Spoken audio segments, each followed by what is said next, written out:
Alright, first video of this year, but at least as far as this motovlog is concerned. I mean, the other day, yesterday rather, I uploaded a video which I made before the new year. This is the first video that I made at least this year, yeah. As I had mentioned before, when I talked about the Bristol motorcycles, I didn't really mention much. I just mentioned that I liked how the bike looks and that the price was affordable. And I mentioned that I just might take a look at that motorcycle. A little talk about rather the motorcycle in more detail and my opinions about it, and this is it.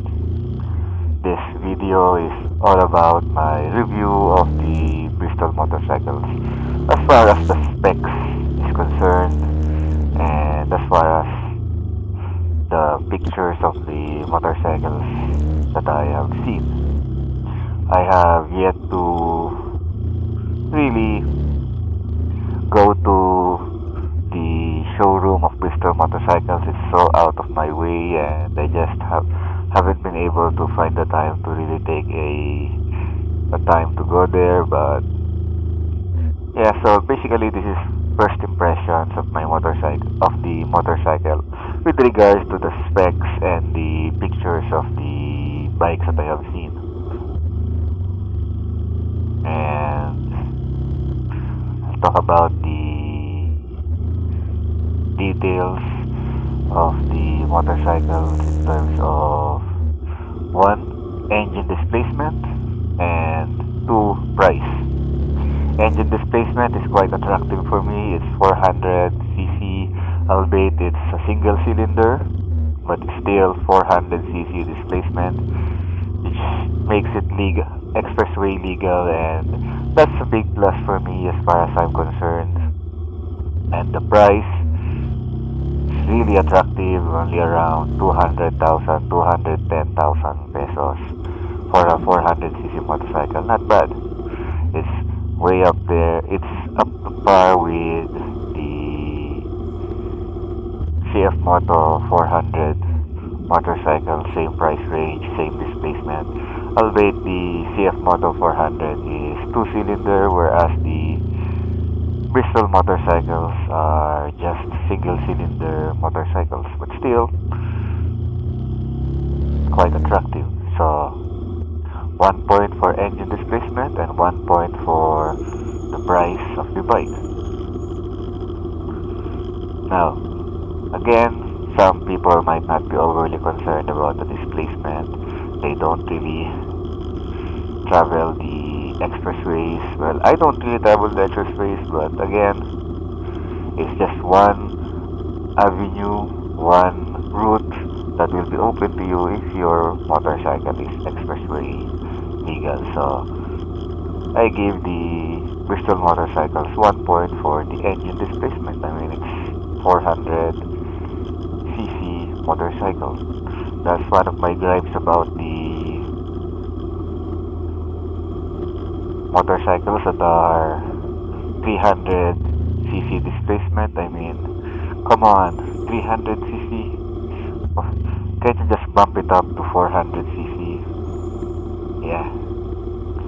And then, of course, number 3, there's the motorcycle style and model. The Bristol motorcycle is a cafe cruiser style motorcycle, and well, it's really not my cup of tea, or cup of coffee rather. I am not really a tea drinker, more of a coffee drinker. Well, cafe cruiser is not really up my alley or my particular cup of coffee. I still like the looks of it, so 1 point for the motorcycle style and model. Now, I mentioned this in a previous video when I talked about the Bristol motorcycles. Big minus is the location of the showroom and the number of branches. There's only one branch that I know of where you can buy or see the Bristol motorcycles. So that's a big minus. So -1 as far as the location and number of branches is concerned. I mean, it's going to be a pain when you need parts, when you need to have your bike serviced, and there's only one branch to go to. I mean, it's okay if you live in the area, but what if say you live outside of Metro Manila? Or what if you go out riding outside the Metro Manila and your bike breaks down or something happens, knock on wood and all that? You're gonna have to go all the way back to Caloocan just to have your bike serviced properly at least.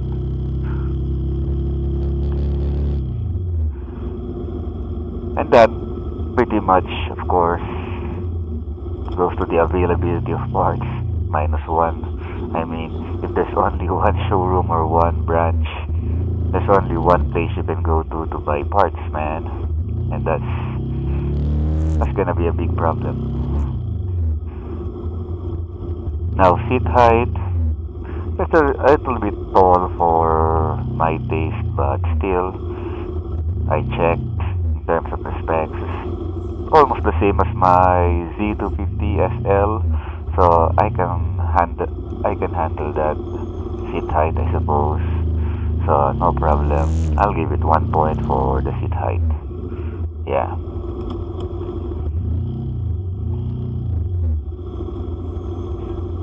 I mean, it's a cruiser style motorcycle, although it's a cafe racer style cruiser. And for me, what makes a cruiser is the low seat height, and that's what I like about the Rebel 500 and the Kawasaki Vulcan S. Too bad the Vulcan 900 or 800, I forget, but let's say 900. Too bad the Vulcan 900, low seat height, but given how fat the bike is, I tried sitting on it and my feet barely reaches the floor. Yeah, too bad. Kinda like the Vulcan 900 or 800, I forget which. And it's a V-twin motorcycle. Too bad, as I had mentioned. And fuel injection, it's a big plus again as far as economy is concerned. Fuel economy and power is concerned, fuel injection is the way to go. So that's a plus. Kinda like the Royal Enfield in that regard, a single cylinder fuel injected motorcycle. Same goes for the Bristol motorcycle. So I like that about the Royal Enfield. Kinda like this also with the Bristol motorcycles. I've so gotten used to the convenience of a fuel injected motorcycle, as far as mileage is concerned at least. One minus is the spoked wheels. I mean, I like spoked wheels, but in terms of convenience, nothing beats mags and tubeless tires. And spoked wheels, I doubt it's tubeless tires, so it's going to be an inner tube, an interior as we call them. And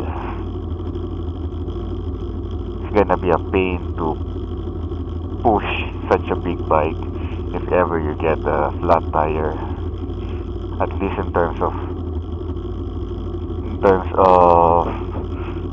tubeless tires. Even if you get a puncture, you won't immediately get a flat tire. You still have time to go. You still have a chance to go to the vulcanizing shop and have the puncture seen to and happened to me already several times with my RS150, and boy, I'm really glad that the RS150 has tubeless tires. Number 9, gear indicator. Now, gear indicator is not really, I mean, you can live without a gear indicator, but I've so gotten used to having a gear indicator. My RS150 has a gear indicator. My Z1000R has a gear indicator. Unfortunately, my Z250SL does not have a gear indicator, and that's one of my complaints about it. I mean, it's a 250cc motorcycle. It has an LED instrumentation, so why didn't they include the gear indicator? I don't know, too bad about that. So minus for not having a gear indicator. I mean, the Bristol motorcycle has what they call it, analog instrumentation or mechanical instrumentation, you know, speedometer, mechanical or analog speedometer and such. And from what I'm seeing, I don't see a gear indicator.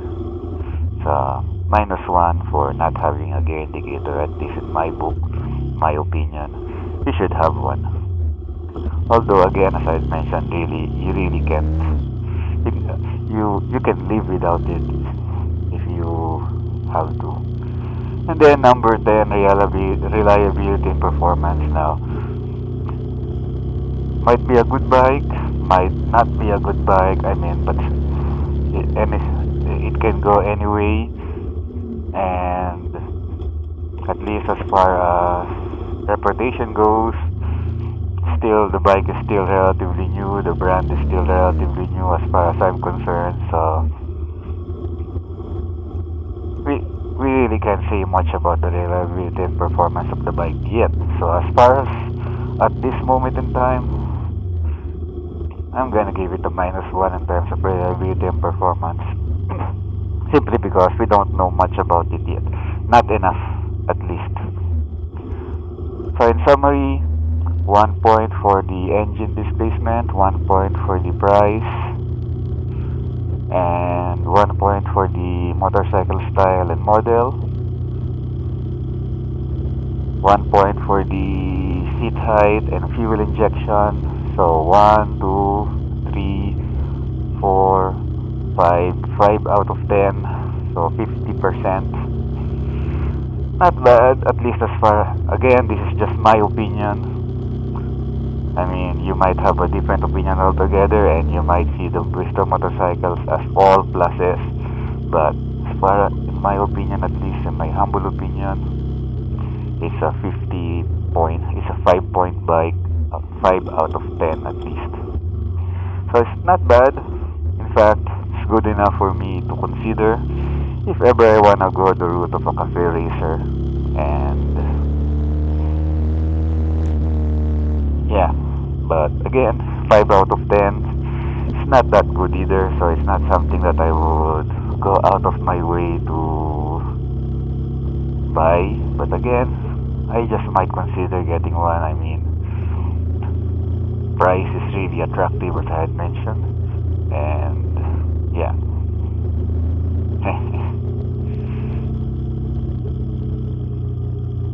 So there goes. Again, it's just my first impressions. I haven't really tested out the bike. I haven't really sat on it. I haven't seen it personally. First impression in terms of the specs and what I've read about the bike and what I have seen of the bike in pictures and such. So again, can't say this enough. This is just my opinion with regards to the bike. Still a good looking bike. Still something worth considering, but at least as far as I'm concerned, at this moment in time, is a 5 out of 10 motorcycle. Yeah. So that's it for now.